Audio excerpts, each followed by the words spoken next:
Sa video natin na to is pag-uusapan natin on how you can handle rejections. Madalas sa atin kapag na-reject, nagiging sad boy na.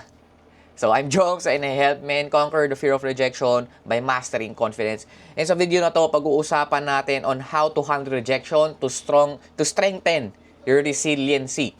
So, yun. Ano ba yung mga signs na takot ka ma-reject? Usually, ang signs niyan is number one, you avoid situations or interactions kasi takot ka ma-reject. Meron kang fear of rejection.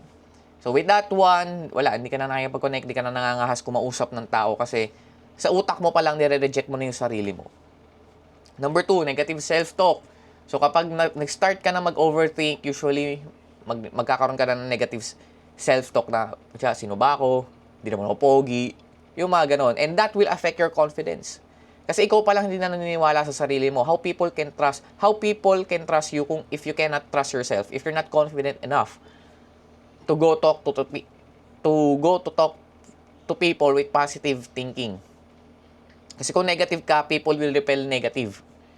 Ganyan. So hindi tayo positive, negative attracts. No. When it comes to interaction, mararamdaman nila yung energy mo if you have a positive or negative energy, and it will start with your mindset or with your thinking.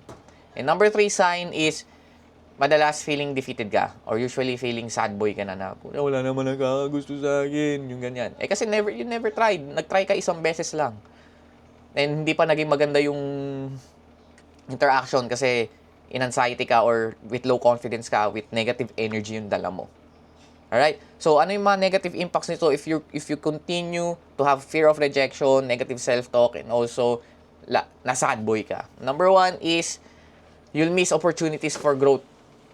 Kasi again, dahil takot ka lumabas sa comfort zone mo kasi nire-reject mo na agad yung sarili mo, wala pa nga, then hindi ka mag-grow because outside your comfort zone, nandun yung growth.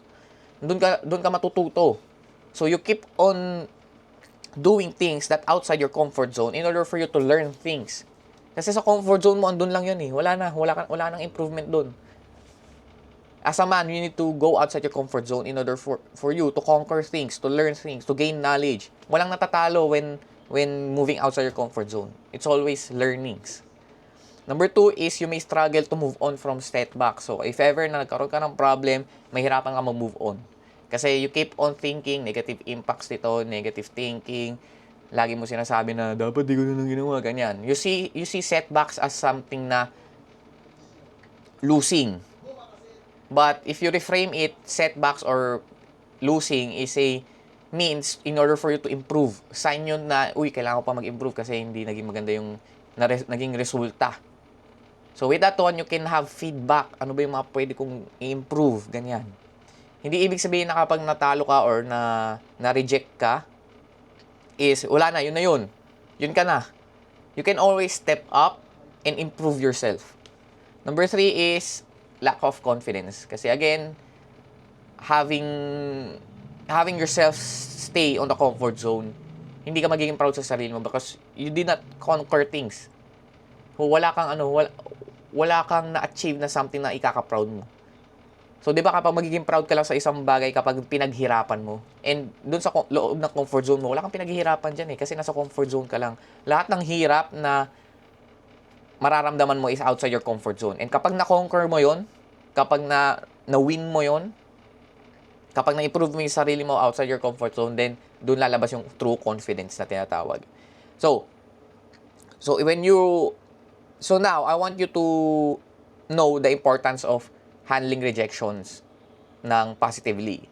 So, if you master rejection, this will be crucial sa personal development mo. Because life will give you rejections sa lahat ng bagay. Not only sa dating, sa lahat, sa buhay, lagi may rejection. But, in order for you to master rejection, you need to reflect kung bakit ka na-reject and also identify kung ano yung mga need mo pang i-improve. In this way, number 1, you will become more resilient and adaptable. Because andun yung survivability mo, nasa adaptability mo. Kasi if you stay that person, hindi ka nagre-reflect or hindi ka nag-identify ng improvements mo, then you will be the same person na laging nare-reject.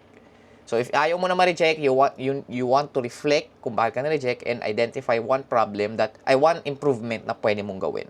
So with that one, you approach new opportunities with confidence, and also you will build a stronger self-worth, o magiging proud ka sa sarili mo. So yun lang for this video. I hope this video helps.